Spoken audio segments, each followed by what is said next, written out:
Next up, it's Ross Lebrun. He's standing for the second time and wants to speak up for working class islanders. Okay, so we've come to Summeray Park outside the cafe with a candidate who's actually saying to voters, come and talk to me, and this is one of the places you're doing it. How are you finding it's going, Ross? It's not mega busy, but there's a steady stream of people coming down. Sometimes I've got 3 or 4 people coming down to see me. The only day I haven't had anyone come down was the Red Arrows, the Battle of Britain Day. Other than that, I am getting a lot of people walking past that are seeing me here, because I have been here every day bar Sunday with the Beau Séjour event. So yeah, I'm getting known just by sitting here and having a coffee at 10 o'clock in the morning. And why did you decide to go for this strategy to engage with people? Because it's like a concrete thing. People know exactly where I'm going to be every single day, and they can pick and choose if they want to come and see me. Well, for a start, they know I'm available, and they know exactly where I'll be at 10 o'clock. So it just seemed a no-brainer, really. Yeah, and I guess it feeds into this thing of this being an island-wide election and people having to really think about how they engage compared to last time. You ran in 2016. I did. What are you doing differently this time?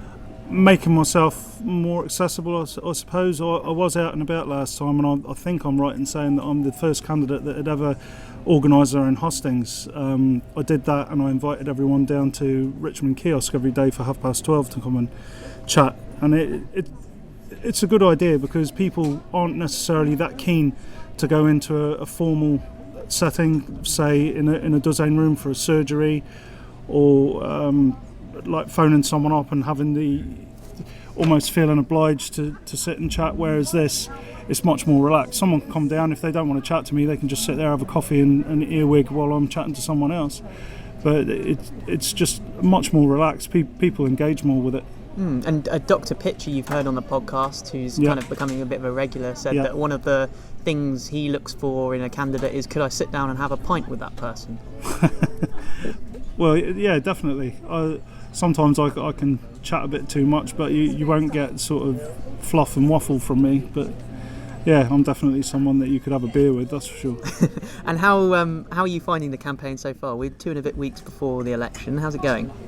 I don't know if it's what I expected, because it's island-wide. I thought personally that more people would sign up on the electoral roll, but at the moment it's about the same as it was in 2016, and I've got personal friends that are saying to me they'll vote for me, but they don't know if they're voters, and I'm having to tell them, well, if you don't know you're a voter, it's probably quite likely you're not a voter.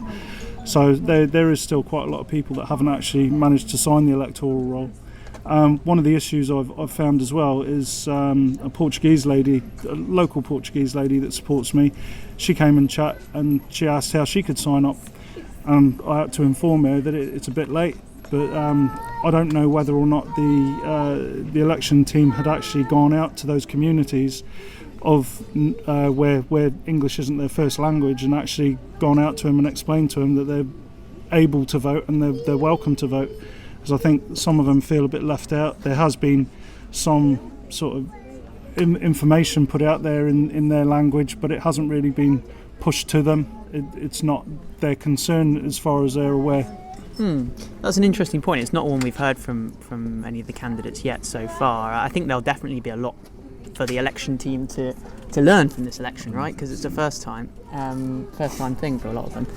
Well, let's get on to you. Why have you decided to stand for election again? I just feel that for someone like myself, I know we're not supposed to talk about classes, and some people will say class doesn't exist, but for me, I'm from a working class background, and I grew up in States housing down the Jeannet till I was about 13, and then I was secondary educated in Lamar. I didn't get the best education. That was partly my fault. I didn't engage enough as I should have. But I've gone on to do something with myself. I own my own home. I've got a little boy now, he's 3, and I've run my own businesses since 2008. And I just don't feel that there's enough people in the States that actually comprehend the issues that I'm facing, and maybe have never even experienced them. An interesting thing, a couple of days ago actually, Richard Diggard in the press did an article on poverty in the island and food banks and things, and it was interesting to see the surprise of some fellow candidates and other people that sort of are politically aware they're surprised that actually goes on in Guernsey. I see this on a regular basis because I employ people that are on the lower skills level. So a lot of them come from the unemployed, and I've employed about 350 local people over the last 10 years. So I do see it sort of every week. And tell us about your business. What is it that you do? I've got a little business called Labour Force. We're basically a labour agency. We hire out manual workers to any industry on the island, and we've actually we're a first port of call for a lot of incoming businesses. So at least through us, they're actually contributing to the island, whereas there's nothing set up, which is what I stood for in 2016 to introduce a business licence, so that we've got an idea of how many people are working here, and we can actually get some sort of financial contribution to the island from it, because at the moment there's nothing. And what other insights have you got in terms of what you're standing for now from your business experience doing that? Well, it's not just my business experience, but my life experience. Obviously, I've got family and friends that are struggling. I've struggled myself some years. My partner, she started out in a states house with her parents. Her parents bought a house. Then she had a child at 18. She, as soon as her child went to school, she put herself in college for an accounting course. And in the evenings, in the night time, she stacked shelves, and I looked after the little one. In the morning, she took her to school and went back to college. And we were lucky that we could support each other like that. But then she went on to work for Trident Trust as a offshore ship payroll administrator, and she's very, very good at her job. And about 7 years ago, I said to her, why don't you leave? Because she wasn't enjoying the job anymore. So she now works as an employee for my business. And we've had some very, very good years, and we've had some poor years as well. One year, three of us, myself, Nikki, my partner, and her grown-up daughter, we all had to survive on less than a deputy's wage from what I earned from my business, because I do see some other people that have got businesses, but they've got partners with very well-paid jobs that can support them when they have lean time. So even though I run my own business and I've got my own home, and it looks like I'm doing well, some years it is hard for us as well as it is for everyone else. And what would you plan to do with your business if you were elected? My business would continue, and I'd think it'd be unfair after the effort I've put into it for me to be forced to stop it. But a lot of my work is just correspondence. It's emails and phone calls, and I've got people that I've spoken to. There's a plan in place. If I do get elected, they'll be taking the phone away from me, so that's a massive piece of stress away from me. I mean, I'm able to do the kiosks as well, which unfortunately you missed me at today. Oh yeah, so I should explain. I went to Kobo earlier because Ross was advertising that he was stopping at kiosks, but that was a 1 week thing. It was, yeah, but I didn't make that clear enough on the Facebook page, and you've made me aware of that now, so I've got to sort of, I suppose, honour that this week now, which will hinder what my plan was for this week. I won't say what my plan was for this week because I don't want people stealing my ideas, because I notice on quite a few candidates' pages that sort of some of my ideas I've started a week or two ago are starting to trickle out into other campaigns. Yeah, we're seeing there are others doing similar things. On that though, have you sort of written off the idea of doing the traditional door knocking then? No, I haven't. But I wanted to just make sure at first that I was out there and known. Last time when I stood, it was I signed on half an hour before the deadline, and because I did it so late, I had no material ready. So I went to the printers and designers, and it took a couple of weeks because there was a queue of people already waiting to have their stuff done. So really, I only had a couple of weeks to campaign last time, whereas this time I've obviously well aware of that, and I started about a week, maybe a little bit longer before the actual declaration period. I was chatting to people down here, organising chats. So I think I was the first person to do that. So I've done my best to get my name and face. Everyone knows me as the guy with the big bald head. So. Oh, you're coming up against Jonathan Latoc. I suppose, but he's not going out having coffees every day at Sommeray Park. But yeah, I am going to be doing the door knocking, but I learned in 2016 it's a very inefficient way to do things, because I was doing about 80 houses a day, and that was partly because the people that are home, they want to chat, and some people will chat for 3/4 of an hour, and a lot of people are either out or they're either at work, shopping, they're basically just living their normal daily lives, and me hassling them on their doorstep when they might not want to talk to me just doesn't seem the best use of my time, whereas I can do this and it's getting well known. I mean, even if people aren't coming here, they're seeing the effort I'm putting in online, and I'm getting a lot of praise for it. Whether or not that will translate to votes is another matter. I know I'm a long shot to get in, but I'm doing my best to get there. And let's go back to you and what you're standing for. You've touched on some of the things. What else would a vote for Ross Lebrun get people? It would get a wider comprehension in the States of the issues that small businesses face. I've stated quite a bit recently about the problems I see with people in social housing, that whether or not people want to accept it or even believe that it's real, there are kids that are growing up whose only ambition is to have a child so that they can get a free States house. It might sound harsh, but it happens, and I see it. And if you talk to people that see it, they'll tell you the same. But I think a big part of the problem with a lot of things here is how much the housing costs are. A lot of people understand that. See, to me, the states and developers think that a £400,000 house is a starter home. Now, that's not realistic.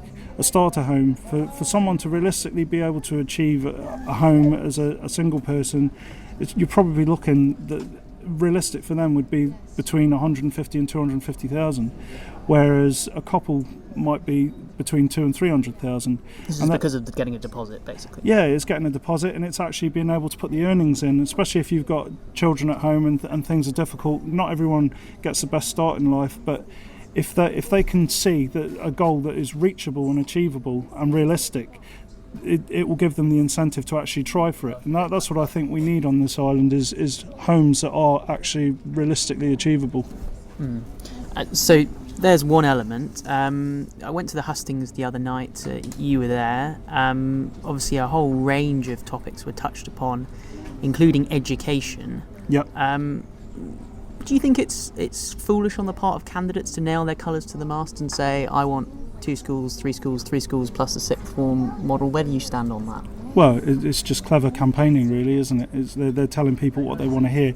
What they're doing is they're recognising who is the most vocal group online that they can see, and they're just telling them, they're feeding them what they want to hear. So what's your position? My position is I've got a 3-year-old little boy who's going to be state educated, and I want what's best for him.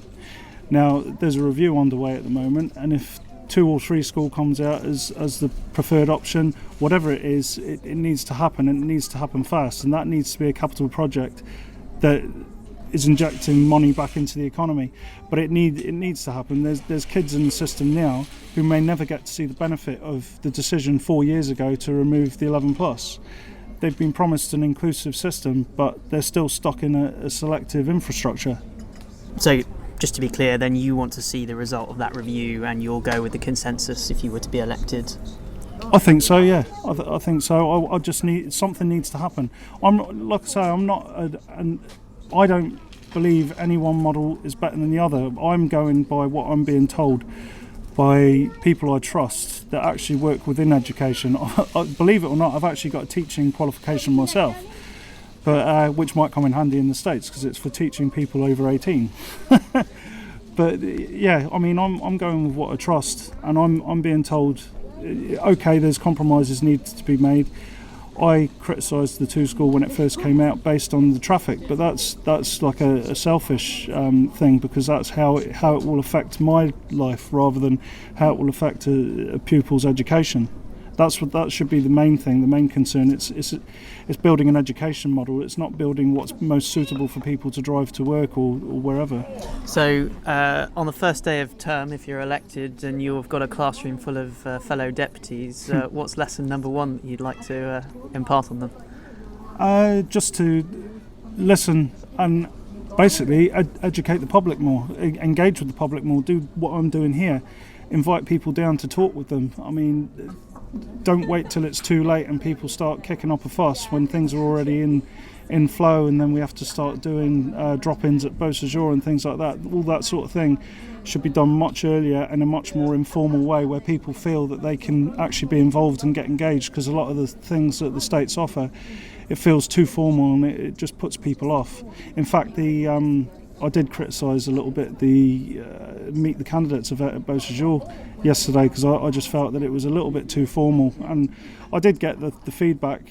I mean, I spoke to quite a few people there, but you could see people were waiting. They didn't want to come and sit and interrupt the person in front of them, whereas if we were stood, a simple thing, instead of sitting and we were stood, people would quite happily join the back of a crowd to listen to what you're saying to one person, whereas they don't feel like they feel like they're imposing on someone else's conversation by sitting alongside someone at a table.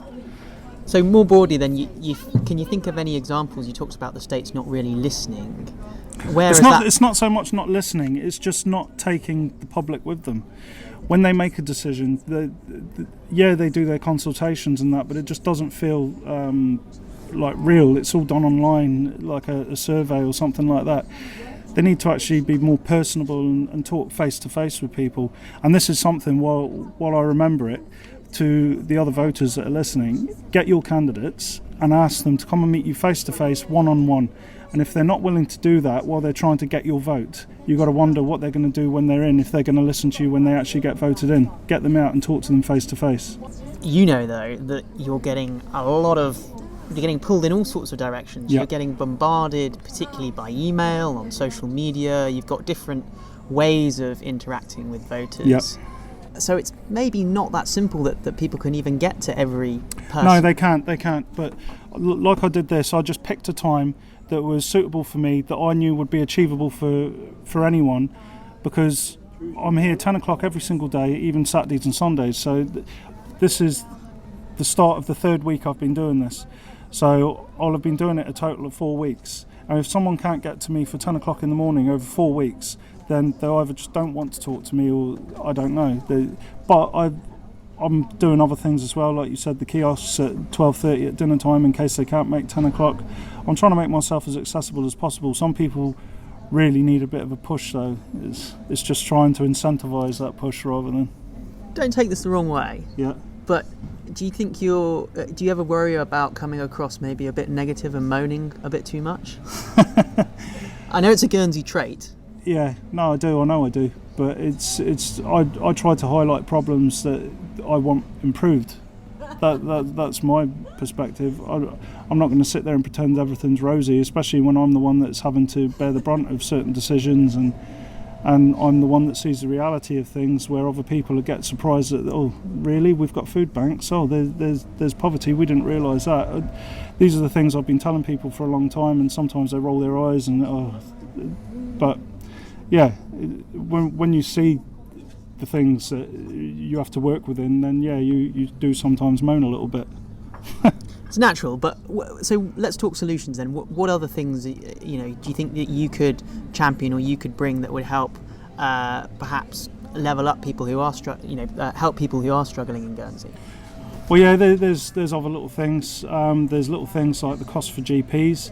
If that could be brought down or subsidised for people who aren't on benefits, then it might incentivise more people to not be on benefits, because I know there are certain people that will stay on benefits because they just want the free GPs. It's something as simple as that, and they're better off. We might be better off paying for GPs so people get to work and actually contribute back to the economy. There's other things as well, like job centre work schemes, where back to work schemes, Kickstarter, where a company will get someone that's on job seekers allowance for 13 weeks with the intention that they'll give them a job at the end of it. But in construction, that very rarely happens, and why would it when they've got almost a conveyor belt of free labour? So the period will come to an end, and then someone else will come along, and they can... Almost. I don't know if it works quite like that, but I do know. I've asked the question, and there isn't that many that go into a permanent job at the end of it, whereas that 13 weeks, I could have been hiring them out, and they could have been contributing back to the economy. On the minimum wage, do you think that could be increased in Guernsey? Is that something you'd look to push for? It could. It probably will be increased anyway. But I mean, it always is. It goes incrementally, doesn't it? But I mean, could there be a Guernsey living wage? If there was a Guernsey living wage, the problem I see with it is, I actually pay staff, some of them, the London living wage, which is £10.75, and they still need financial assistance because of the living costs here, because of the rental costs. Now there becomes a point where, as an employer, for someone of a certain level of skills, you can't justify paying more because you can't charge more for someone that can't do certain things. But You put minimum wage up, what will happen is when you go to a restaurant, everything, your meal will go up. Everything will go up, and the landlords will just put their rates up. So you almost need like a cap on housing costs, because that is the big problem for people. And it's not just housing; it's rental for business premises as well. It hurts everything. Final question, and this one came in from a listener. Yeah. It's a bit of an odd one, and if it's too personal, you don't have to answer it. What happened to your eyebrow? Alopecia. Oh, really? Yeah. It's okay. an actual disease. It's an autoimmune disease. Oh, wow. The other one's going as well, and by the time I'm through this, it'll probably be disappeared. Now I feel like a dick. That's all right. I get it all the time. I've got to learn to live with it. I did. It's one of the things that actually almost put me off, because I knew that people want pictures of my face and things like that, and it's a question my own friends ask me. So it's something that I've learned to live with. What I don't like though is people saying things when I'm with my little boy, because I'm his dad. I don't like to see people saying things like that. I wouldn't do it to someone else. No. Okay, well, Ross, thanks for your time. No worries. Good luck with your campaign. Thank you. Ross LeBrun there. He wanted to clarify a point he made earlier in the interview. He says that having come from States housing himself and with family and friends living there, he didn't mean everyone exploits the system, but a small minority do. He says he should have added the word some. He says we need more realistically affordable homes to help incentivise breaking that cycle where anyone can believe that buying a home is something that is possible for them.